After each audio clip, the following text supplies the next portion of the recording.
This is the best and easiest pizza dough you can make at home. So delish.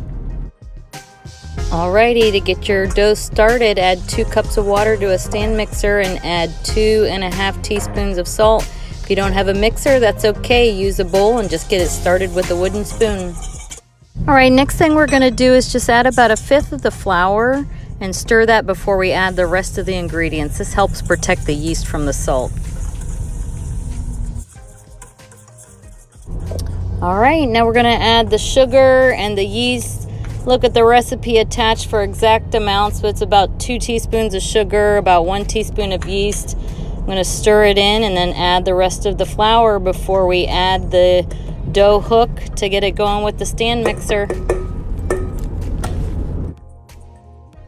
Okay, I've added the dough hook and I'm going to set the timer on the stove for 5 to 7 minutes, and then I'm going to finish kneading this by hand.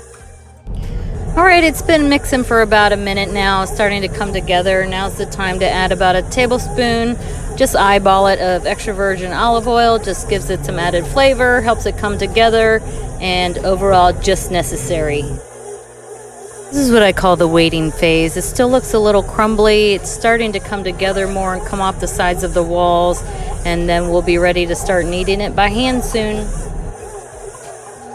Definitely art and science to this, so I'm just going to stop it and feel how squishy it is. Yes, it's squishy enough to start kneading by hand, LOL.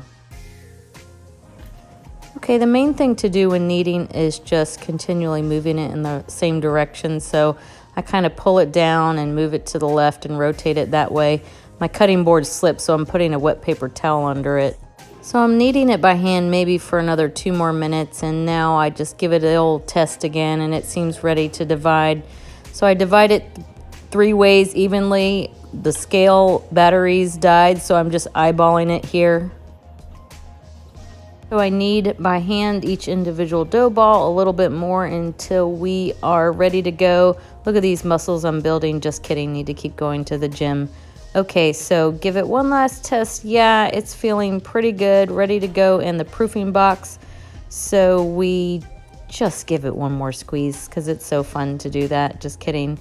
We're going to cover it with a damp paper towel or cloth for maybe 10 minutes, 20 minutes, and then get the box ready, oil it up, and then ready to let it proof. So I proof it in the fridge for a few days, or if it's the same day, to cook it, I'll just leave it out on the counter for at least a few hours. Bon appetit!